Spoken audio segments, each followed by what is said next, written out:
السلام علیکم گاندھی صاحب۔ وعلیکم السلام۔ سر، علم کے حصول کا جو بنیادی مقصد ہے وہ یہی کہ ہم درست فیصلے کر پائیں، کسی بھی معاملے میں درست نتائج تک پہنچ پائیں۔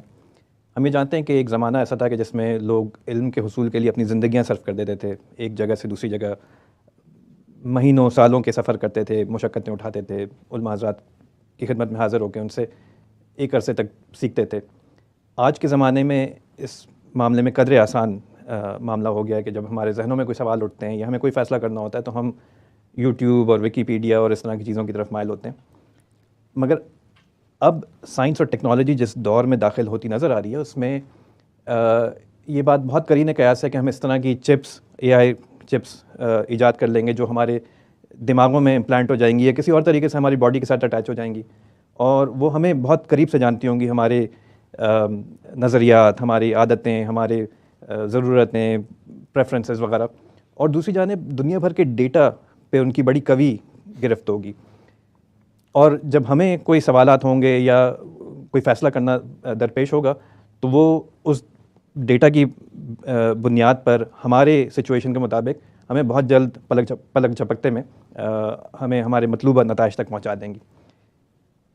تو یوں معلوم ہوتا ہے کہ گویا ہم اس طرح کے دور میں داخل ہو رہے ہیں جہاں انسانیت کا جو ایک شرف ہے، فیصلہ کرنے کی جو صلاحیت، اس کو ہم آؤٹ سورس کر رہے ہیں، اور علم کے حصول کی جو بنیادی وجہ ہے اس سے ہم دستبردار ہوتے دکھائی دے رہے ہیں۔ تو میں چاہتا ہوں کہ اس معاملے میں اس انسانیت کی اس ترقی کو آپ کس زاویے سے دیکھتے ہیں، اس پہ تھوڑا سا تبصرہ فرمائیں۔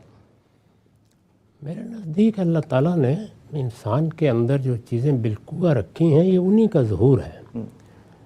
ایسا تو نہیں کہ اللہ تعالیٰ سے بغاوت کر کے انسان کہیں چلا گیا ہے اور وہاں سے یہ ایجادات اڑا لایا ہے۔ اللہ تعالیٰ نے انسان کو جو دماغ دیا ہے، سوچنے سمجھنے کی صلاحیت دی ہے، چیزوں کو ایجاد کرنے کی جو قوت دی ہے، وہی ظاہر ہو رہی ہے۔ اس کے ساتھ انسان کے پاس دو اور چیزیں بھی ہیں۔ ایک یہ کہ وہ جن چیزوں پر قدرت رکھتا ہے یا جو چیزیں کر سکتا ہے ان کے نتائج و عواقب بھی دیکھتا ہے، اور دوسری جانب اس کے پاس ایک حادثہ اخلاقی ہے، وہ یہ بھی دیکھتا ہے کہ یہ چیز اخلاقی لحاظ سے اچھی ہے یا بری ہے، یعنی اس کے اخلاق کی نتائج کیا ہوں گے۔ پہلے یہ دیکھتا ہے کہ اس کے مادی لحاظ سے کیا نتائج نکلیں گے۔ مادی لحاظ سے کی تعبیر ہم اس وقت اختیار کرتے ہیں کہ وہ ہمارے لیے دنیاوی نفع و نقصان کا باعث تو نہیں بنیں گے، اور اخلاقی لحاظ سے یعنی وہ ہمارے ضمیر پر کوئی بوجھ تو نہیں بن جائیں گے، کیونکہ ہم خیر و شر کا شعور لے کے پیدا ہوئے ہیں۔ تو دونوں چیزیں انسان دیکھتا ہے، لیکن ان میں انفرادی فیصلوں میں بھی غلطی ہوتی ہے، اور معاشرے کی سطح پر جو فیصلے ہم کرتے ہیں ان میں بھی غلطیاں ہو جاتی ہیں، اس میں پھر برے نتائج بھی نکلتے ہیں۔ تو ہمارے علم کی جد و جہد میں بھی بالکل یہی صورتحال ہے۔ ہم جو تحقیق کر رہے ہیں، جو چیزیں ایجاد کر رہے ہیں، ایک جانب تو وہ ہمارے اندر چھپی ہوئی قوت کا اظہار ہے، اللہ تعالیٰ نے یہ صلاحیت رکھی ہے، اور نہیں کہا جا سکتا کہ جو کچھ ابھی ہم نے ایجاد کیا اس سے آگے بڑھ کر کیا ایجاد کر لیں گے۔ یہ حقیقت ہے کہ مصنوعی ذہانت کے بعض نتائج دیکھنے کے بعد آدمی حیران و ششدر رہ جاتا ہے۔ اس سے پہلے بھی جو چیزیں ایجاد ہوئی ہیں وہ آج ہمارا معمول بن گئی ہیں، ورنہ صورتحال تو وہی تھی کہ میں حیرت ہوں کہ دنیا کیا سے کیا ہو جائے گی۔ کوئی سوچ بھی نہیں سکتا تھا، جس طرح اب ہم بات کر رہے ہوتے ہیں، دنیا بھر تک بات پہنچ رہی ہوتی ہے، رابطے ہوتے ہیں، یہ تو ابھی ہمارے سامنے کی چیزیں ہیں جتنی بھی ہوئی۔ تو انسان کی یہ ذمہ داری ہے کہ وہ نتائج و عواقب کا ساتھ ساتھ جائزہ لیتا رہے، اجتماعی سطح پر بھی، انفرادی سطح پر بھی، تاکہ کوئی ایسا کام نہ کر بیٹھے کہ جو اس کی ہلاکت کا ذریعہ بن جائے۔ ایٹم کی تحقیق یا ایٹم بم کی ایجاد یا اس طرح کے مہلک اسلحوں کی ایجاد اپنی ذات میں تو بہرحال ایک بہت بڑا حاصل ہے، لیکن انسان کی عقل اس سے بتاتی ہے کہ اس کے نتائج کیا نکلتے ہیں۔ تو یہ دیکھتے ہیں ہم کہ اس وقت پوری دنیا میں ایک ذرا نیچے نیچے تحریک رہتی ہے کہ اس طرح کے میس ڈسٹرکشن کے ہتھیار ختم ہو جائیں، یہ نہ بنائے جائیں، ان پر پابندیاں لگا دی جائیں۔ تو اس طرح کی صورتحال بھی جاری رہنی چاہیے، لیکن آپ علم کی ترقی کو ایک خاص حد سے آگے روک بھی نہیں سکتے۔ جب نہیں روک سکتے تو پھر اس کے اثرات کو کم سے کم کرنے کی کوشش کرنی چاہیے۔ میرا احساس یہ ہے کہ انسان بڑی غیر معمولی چیز ہے، جب وہ اس طرح کی چیزیں ایجاد کر لے گا جو اس کی جگہ لینے کی صحیح کریں گی، تو دونوں میں سے ایک کام ہو جائے گا، یعنی یا خدائی فیصلہ صادر ہو جائے گا اس دنیا کے بارے میں، اور یا انسان یہ محسوس کر لے گا کہ اب اس کو اس سے آگے اپنی حفاظت کے لیے کیا کرنا ہے، اور جیسے ہی وہ اپنی حفاظت کے معاملے میں اندیشہ ناک ہو جائے گا تو ایسی صلاحیتیں اور قوتیں نمودار ہو جائیں گی خود اس کے اندر، جس میں وہ اپنے ہی بنائے ہوئے ان فتنوں کا مقابلہ بھی کر سکے۔ تو یہ دونوں باتوں میں سے کوئی ایک ہو جائے گی، اس لیے کوئی زیادہ فکر نہیں کرنا چاہیے۔ ٹھیک ہے سر، بہت شکریہ، بہت شکریہ، بات واضح ہوئی۔ ہم سوالات کی جانب بڑھتے ہیں۔ سب سے پہلا سوال ہم لیتے ہیں عافیہ خان سے۔ عافیہ، آپ اپنا سوال پوچھ لیں۔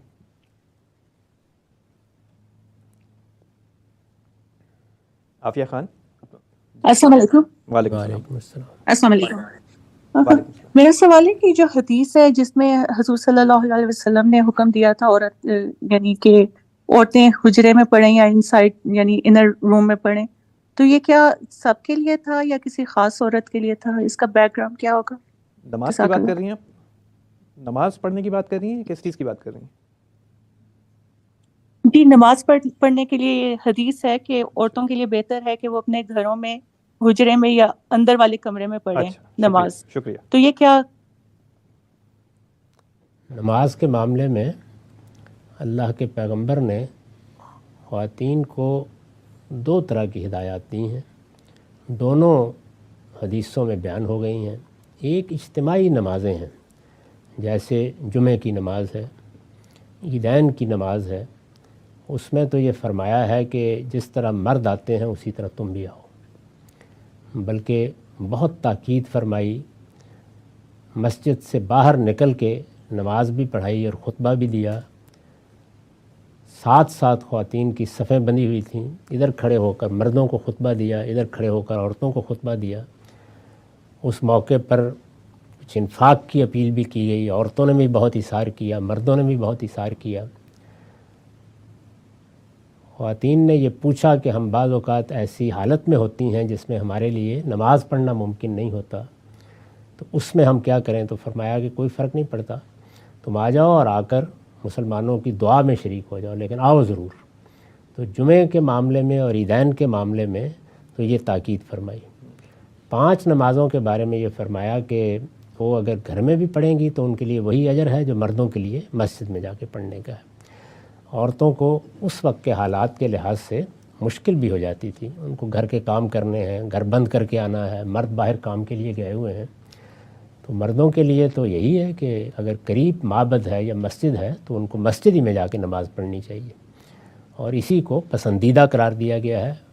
فرض یا لازم تو ان پر بھی نہیں کیا گیا، لیکن اس کا بڑا اجر بیان کیا گیا ہے۔ عورتوں کے لیے اگر وہ گھر میں پڑھیں تو وہی اجر ہے، مسجد میں آنا چاہیں تو فرمایا لا تمنعوا اماء اللہ عن المساجد، اللہ کی بندیاں اگر شوق سے 5 وقت کی نماز مسجد میں آ کے پڑھنا چاہتی ہیں انہیں روکا نہیں جا سکتا، لیکن آپ نے پسند یہی کیا کہ عورتیں بہتر ہے کہ اپنے گھر میں پڑھ لیا کریں، اس سے وہ فتنوں سے بچی رہیں گی، ان کی حفاظت کے مسائل بھی ہوتے ہیں۔ یہ آج کل کا زمانہ تو نہیں تھا، یعنی رات کے وقت خاص طور پر فجر کے وقت، یہ معلوم ہے کہ مدینے میں ایک خاتون کو ریپ کر لیا گیا تھا اور فجر کی نماز پڑھنے کے لیے وہ مسجد میں آئی تھیں۔ اس وقت بھی رسول اللہ صلی اللہ علیہ وسلم نے یہ نہیں کہا کہ نہیں اب نہیں آؤ گی، یہ نہیں کہا، بس یہی کہا کہ بہتر ہے گھر میں پڑھ لیا کرو۔ تو جو روایت ہماری بہن نے سنائی ہے اس کا تعلق اس سے ہے۔ اجتماعی نمازوں کے بارے میں بالکل دوسری بات ہے، جمعہ پڑھنے کے لیے عیدین کے لیے بہت اہتمام سے جانا چاہیے خواتین کو۔ ٹھیک ہے، بہت شکریہ، بات واضح ہوئی۔ آگے بڑھتے ہیں، ہم اگلا سوال دیتے ہیں ہارون شارون سے۔ ہارون شارون، السلام علیکم سر۔ وعلیکم السلام۔ وعلیکم السلام۔ سر میرا کوشچن اس بارے میں تھا کہ اگر میں کوئی غلط کام کرتا ہوں تو اگر کوئی ایک اور انسان مجھے دیکھ کے وہی کام کرتا ہے تو کیا اس کا گناہ مجھے بھی ہوگا؟ یعنی اگر میں کوئی انفلوئنسر ہوں یا پبلک فگر ہوں تو اگر میں کوئی غلط کام کرتا ہوں تو اگر کوئی مجھے دیکھ کے وہی غلط کام کرے گا تو کیا اس کا گناہ مجھے بھی ہوگا؟ جی، واضح ہوگی بات۔ جو لوگ رہنمائی کے منصب پر فائز ہوتے ہیں، علماء ہوں، دانشور ہوں، سیاسی رہنما ہوں، ان کو اپنے اخلاق کردار کو بہت پاکیزہ رکھنا چاہیے. لوگ ان کو دیکھتے ہیں, ان سے دین سیکھتے ہیں, اخلاق سیکھتے ہیں.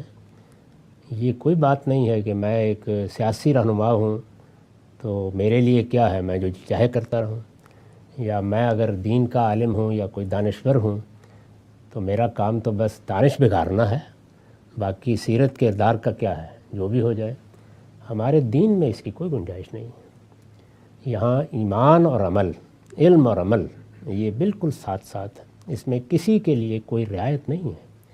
اور رہنماؤں کے لیے خاص طور پر یہ ذمہ داری کا معاملہ ہے. وہ یہ سمجھیں کہ وہ کہیں نہ کہیں لوگ ان کو اپنا آئیڈیل بنا لیتے ہیں, ان کی پیروی کرتے ہیں, وہ بننے کی کوشش کرتے ہیں. جن لوگوں کو بھی یہ حیثیت ہے انہیں دوہرا محتاط ہونا چاہیے. یہ معلوم ہے کہ رسالت مآب صلی اللہ علیہ وسلم کی ازواج مطہرات, یعنی اللہ کا پیغمبر تو پیغمبر ہے, ازواج مطہرات آپ کی بیویاں, ان کو قرآن نے مخاطب کر کے کہا ہے کہ تم سے یہ توقع ہے, تم سے یہ کردار مطلوب ہے, تم سے یہ احتیاط مطلوب ہے. اگر تم اتنی بھاری ذمہ داری نہیں اٹھا سکتی ہو تو آؤ پیغمبر سے علیحدگی کر لو. اس میں کوئی بری چیز نہیں ہے, تم جاؤ عام عورتوں کی زندگی بسر کرو. یعنی یہ کوئی جنت جہنم کا مسئلہ نہیں ہے.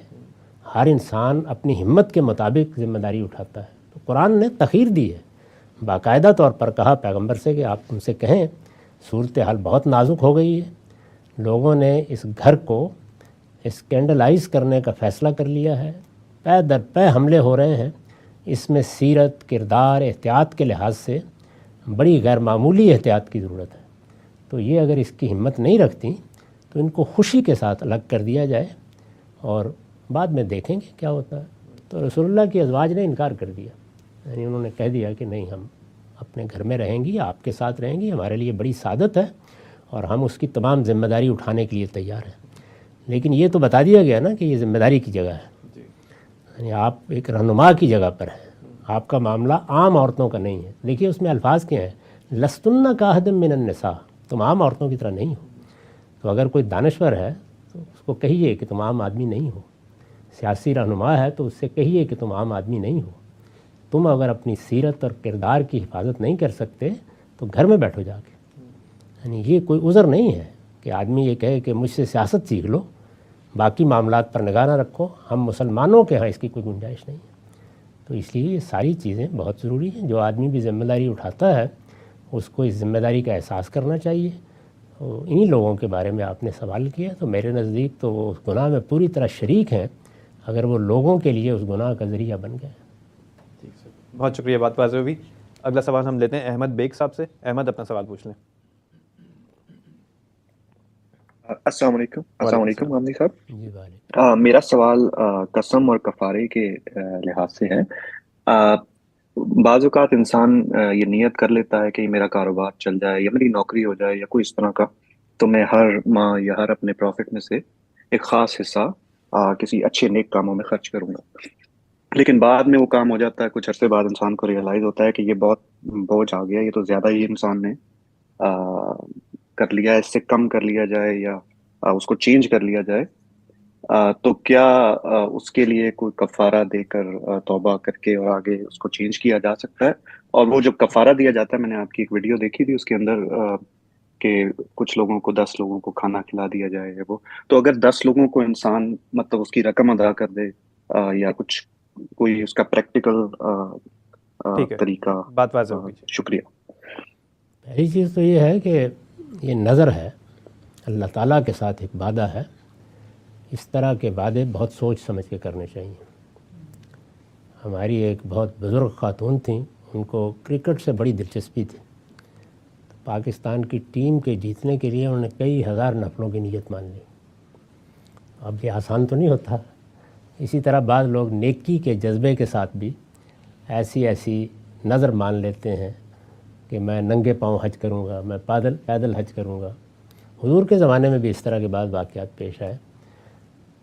پہلی چیز تو وہی ہے کہ بہت سوچ سمجھ کے, یہ اللہ کے ساتھ وعدہ ہے, اس کو کوئی مذاق نہیں سمجھنا چاہیے. آپ نظر مان رہے ہیں تو اپنے حالات، اپنی ہمت، ہر چیز کا لحاظ کیجیے. اللہ نے تو کوئی ذمہ داری نہیں ڈالی تھی، وہ آپ خود لے رہے ہیں اپنے اوپر، تو بہت سوچ سمجھ کے لیں. اگر کسی وجہ سے یہ غلطی ہو گئی اور اب یہ محسوس ہو رہا ہے کہ یہ حدود سے تجاوز ہو گیا، یعنی کہہ تو دیا کہ 1000 نفلیں پڑھیں گے لیکن اب نہیں پڑھی جا رہے، تو اس طرح کے موقعوں پر پھر اللہ تعالیٰ سے معافی مانگنی چاہیے، توبہ کرنی چاہیے، کیونکہ اس کا شدید اندیشہ ہے کہ وہ جو آپ نے نظر مانی تھی اور اس کا نتیجہ نکلا ہے اس میں کوئی مواخذہ کریں. معافی مانگنی چاہیے. اس میں اگر کفارہ بھی ادا کر دیا جائے تو بہت اچھی بات ہے. پورا نہیں کیا جا سکا، جیسے قسم کھائی جاتی ہے، اس میں بھی یہی ہوتا ہے کہ اللہ کو گواہ ٹھہرا کے ایک وعدہ کر لیا جاتا ہے، پھر آدمی اس کو پورا نہیں کر سکتا. تو انسان کو اپنا عذر بھی پیش کرنا چاہیے، اور جو فیصلہ کیا ہے ممکن حد تک اس فیصلے کے نتائج اپنے سامنے رکھتے ہوئے اپنے رب سے درخواست کرنی چاہیے کہ میرے پروردگار، میں ایک عاجز بندہ ہوں، میں اپنے حدود سے بڑھ کر، اپنی حد وسع سے بڑھ کر بات کر بیٹھا تھا، میرے اس عجز کو قبول فرما، مجھے معاف کر دے. تو بار بار اس کی طرف رجوع کرنا چاہیے. اور پھر قسم کا جو کفارہ ہے وہ آپ دیکھنا چاہیں تو میری کتاب میزان کا آخری باب قسم اور کفارہ ایک قسم ہی ہے، اس میں دیکھ لیں. ان میں سے جو چیز بھی آپ کر سکتے ہوں، 3 صورتیں بتائی گئی ہیں، وہ آپ کر لیں. اور اس میں یہ درست ہے کہ مسکینوں کو کھانا کھلانا اگر ایک ایک کے پاس جا کے ممکن نہ ہو تو آپ اس کا معاوضہ بھی دے سکتے ہیں. ٹھیک ہے سر، بہت شکریہ. واضح ہوئی بات. آگے بڑھتے ہیں. اگلا سوال ہم لیتے ہیں عبد الرحمن ظفر کا. عبد الرحمن اپنا سوال پوچھ لیں.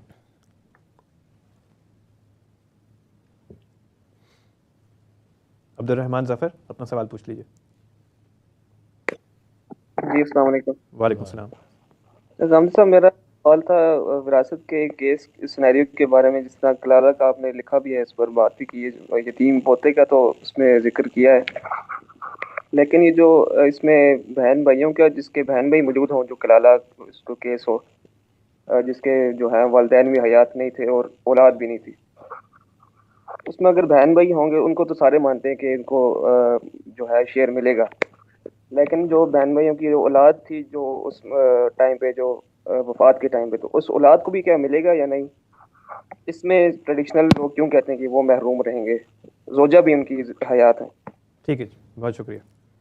اگر کسی آدمی کی وفات ہو گئی ہے اور اس کی اولاد نہیں ہے تو بہن بھائیوں کو اللہ تعالیٰ نے اس کا قائم مقام قرار دیا ہے. اولاد کی موجودگی میں بہن بھائیوں کا کوئی حصہ نہیں ہے، لیکن اولاد موجود نہیں ہے تو پھر بہن بھائی قائم مقام ہو جاتے ہیں. یعنی بالکل وہی حصے ان کے سورہ نساء کے آخر میں بیان کر دیے گئے ہیں جو اولاد کے ہیں، اسی طریقے سے میراث تقسیم ہوگی. اگر بہن بھائی بھی نہیں ہیں تو پھر ظاہر ہے کہ آگے جانا ہے. تو آگے جانے کے لیے جو قاعدہ ہے وہ یہ ہے کہ جو رشتہ اب پیدا ہوا ہے اس کی کیا حیثیت ہے، کیا وہ اقرب ہو گیا ہے، یعنی اب وہی قریب ترین رشتہ ہے. جب ہماری اولاد نہیں ہوتی تو پوتے پوتیاں اگر ہیں وہ اقرب ہو گئے، یعنی اب وہ اولاد کی جگہ آ جاتے ہیں. اسی طرح نواسے نواسیاں اولاد کی جگہ پر آ جاتے ہیں، تو وہاں تو ان کا حصہ وہی ہوگا جو اولاد کا ہے. لیکن کیا بھتیجے اور بھتیجیاں بھی اس جگہ پہ آ جاتی ہیں؟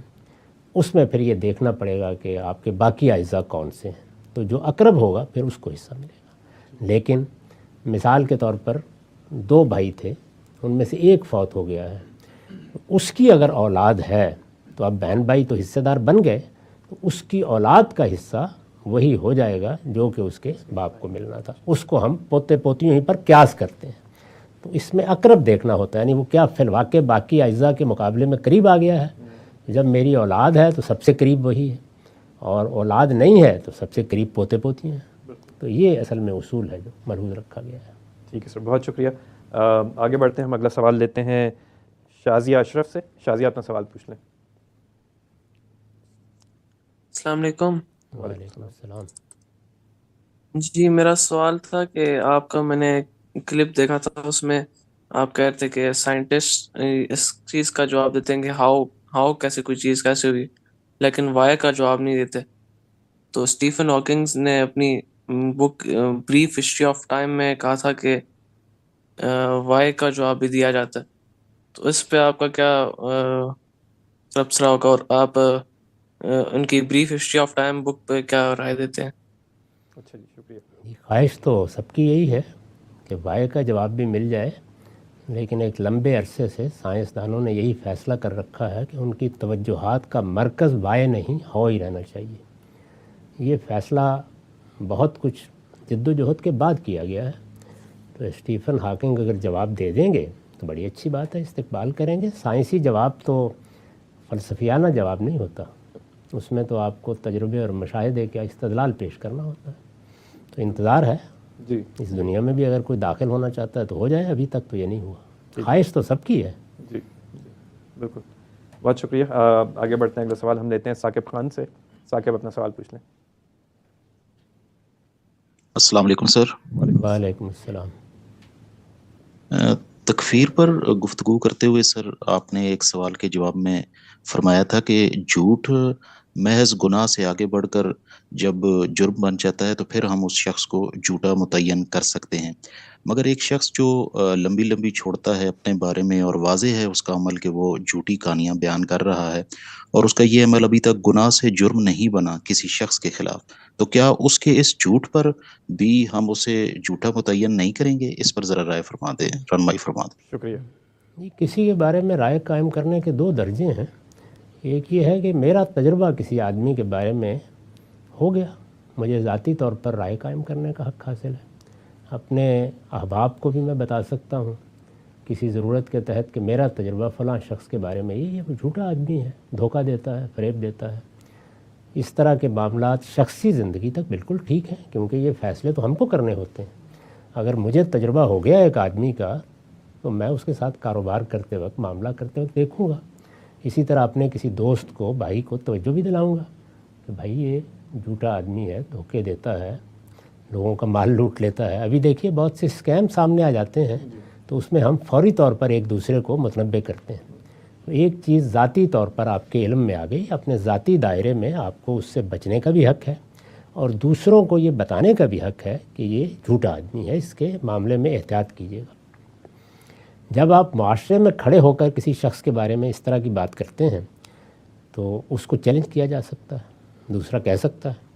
جب آپ اس درجے میں آئیں گے تو پھر آپ کے پاس دو ہی راستے ہیں، یا اپنی بات کو ثابت کریں یا خاموش ہو جائیں.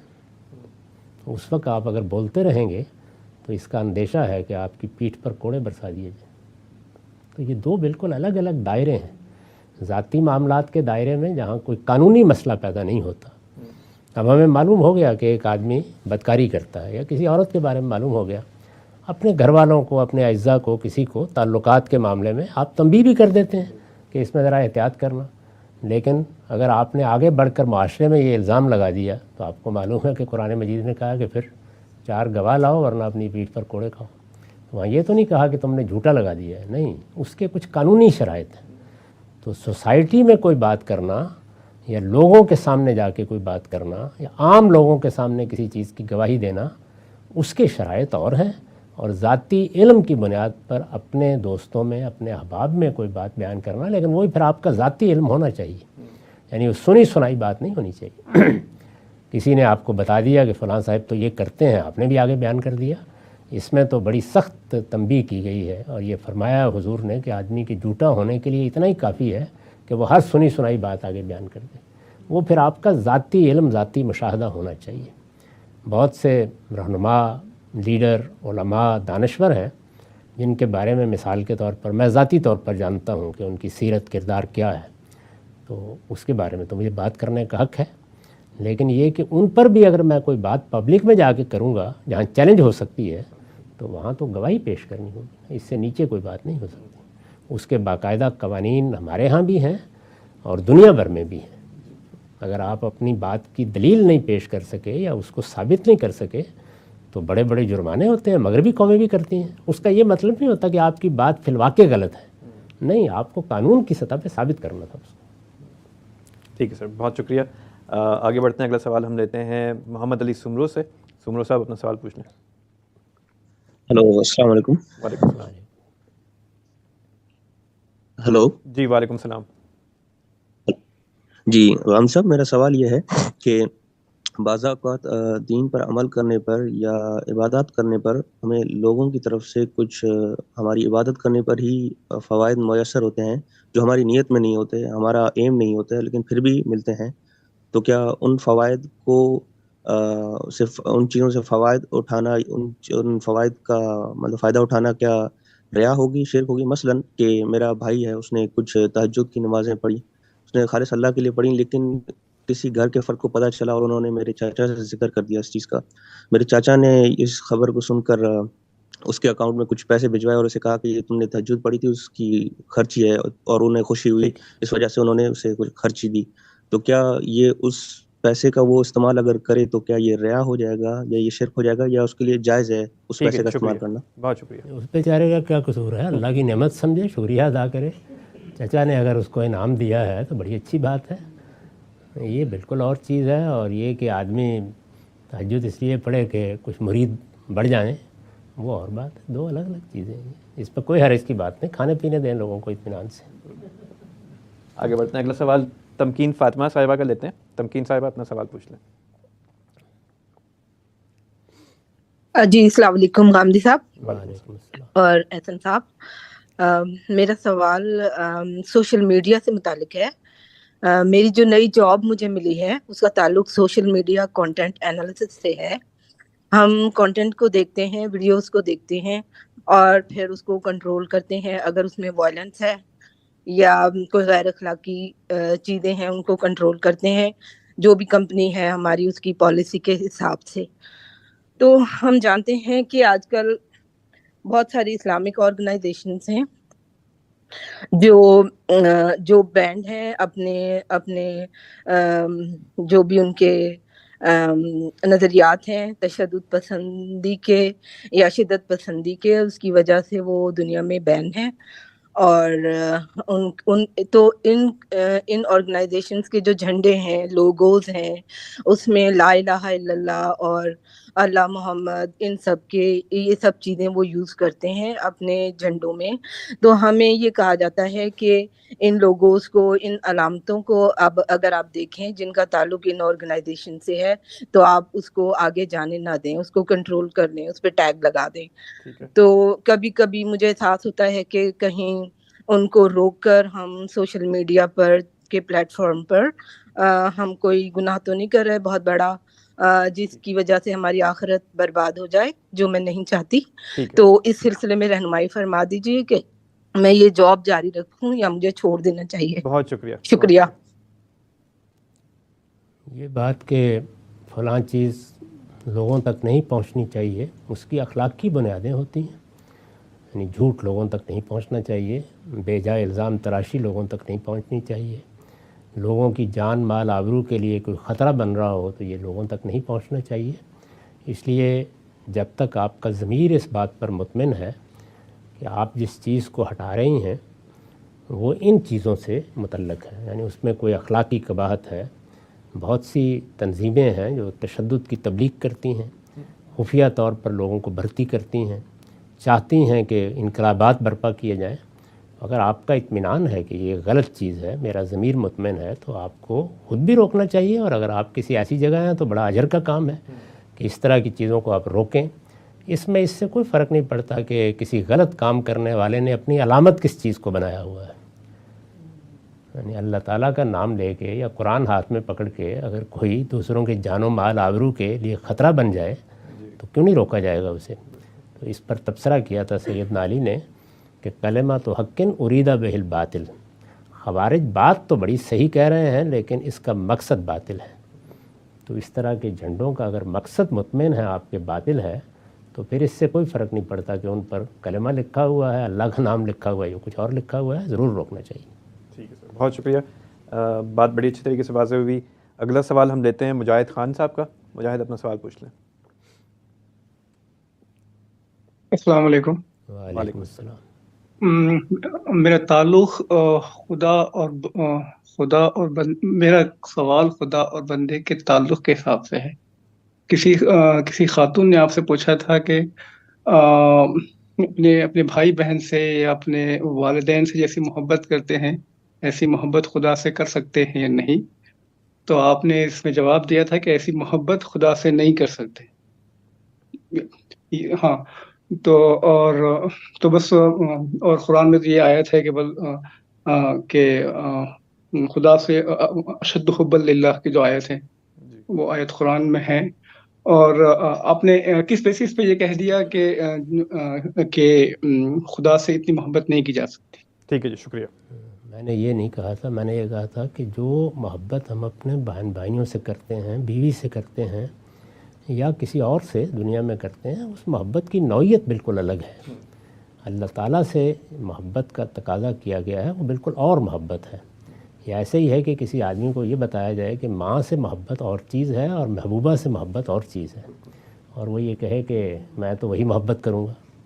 یہ بات تھی میں نے کہی تھی، یہ بات سمجھنی چاہیے. اللہ تعالیٰ سے ہماری محبت عقلی محبت ہے، ہمارا پروردگار ہے، ہمارا خالق ہے، منعم حقیقی ہے.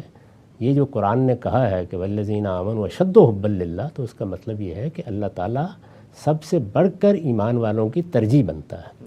تو آپ کے ماں باپ، آپ کے بہن بھائی اگر کوئی ایسا تقاضا کرتے ہیں جو اللہ تعالیٰ کی مرضی کے خلاف ہے، تو اس میں ان کی محبت کو ایک طرف رکھنا اور اللہ کی بات ماننا، یہ مطلب ہے اس کا. تو محبت کی نوعیت کا فرق ہے، محبت یہ بھی ہے، محبت وہ بھی ہے، لیکن ماں اور محبوبہ کی محبت ایک نہیں ہوتی. مطلب خدا کے عشق میں ریگستان میں جا کر کے، یہ مطلب ہے. ٹھیک ہے سر، بات واضح ہوئی. اگلا سوال ہم لیتے ہیں معاذ عرفان امجد صاحب سے. اپنا سوال پوچھ لیں.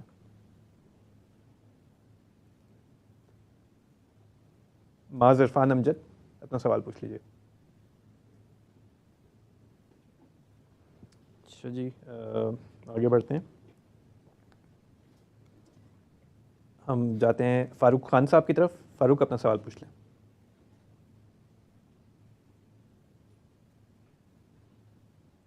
فاروق خان صاحب.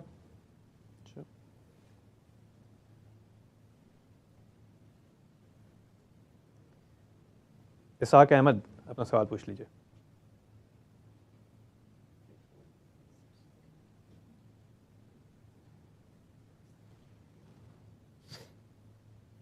السلام علیکم ورحمۃ اللہ وبرکاتہ. وعلیکم السلام جی، آواز آ رہی ہے؟ السلام علیکم. وعلیکم السلام. جی استاد محترم، میرا سوال تھوڑا مختلف نوعیت کا ہے. میرا سوال یہ ہے کہ آپ اگر دین کے اسکالر نہ ہوتے، طالب علم نہ ہوتے، تو کیا ہوتے؟ مطلب کون سا پروفیشن اپنے لیے چوز کرتے، وہ بتا دیں کہیں. اچھا جی، بڑی بہت مہربانی، شکریہ. جزاک اللہ. نہ ہوتے تو معلوم نہیں کیا ہوتے، تو غالب کے اشعار پڑھتے اور کیا کرتے. فارغ بیٹھ کے، وہ بھی کیا لوگوں کو دلچسپی ہوتی ہے. جی معاذ، ایک دفعہ ہم معاذ تو شاید چلے گئے. فاروق صاحب، ایک دفعہ پھر ہم آتے ہیں آپ کی طرف. فاروق خان، اپنا سوال پوچھ لیجیے.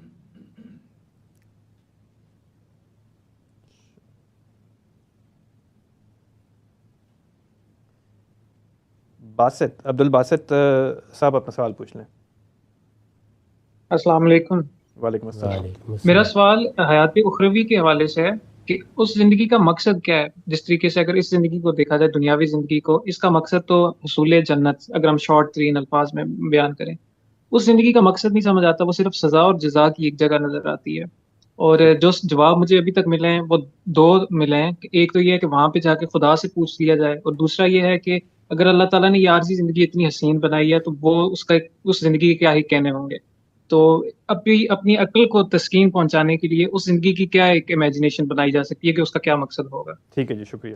اتنے علم پر اکتفا کیجئے جتنا اس زندگی کے بارے میں اللہ تعالیٰ نے دے دیا ہے، اور انتظار کریں. وہ زندگی آئے گی تو اپنے سارے مقاصد کے ساتھ نمایاں ہو جائے گی. اسی کی تعلیم ہمیں دی گئی ہے کہ جو چیز ہمارے دائرہ علم سے باہر ہے اس کے بارے میں ہم خاموشی اختیار کریں اور اس دائرے میں جد و جہد کریں جس دائرے میں ہم اپنا علم بڑھا سکتے ہیں. آخرت کی زندگی کے بارے میں جو کچھ ہم جان سکتے ہیں وہ اللہ کی کتاب سے جان سکتے ہیں. اللہ کی کتاب میں اگر کوئی چیز آپ کو ایسی مل جائے جو آپ کے لیے تسکین کا باعث بن سکتی ہے تو بہت اچھی بات ہے. اگر نہیں ملتی تو دنیا کی زندگی میں بہت کرنے کے کام ہیں، ان کی طرف توجہ کرنی چاہیے.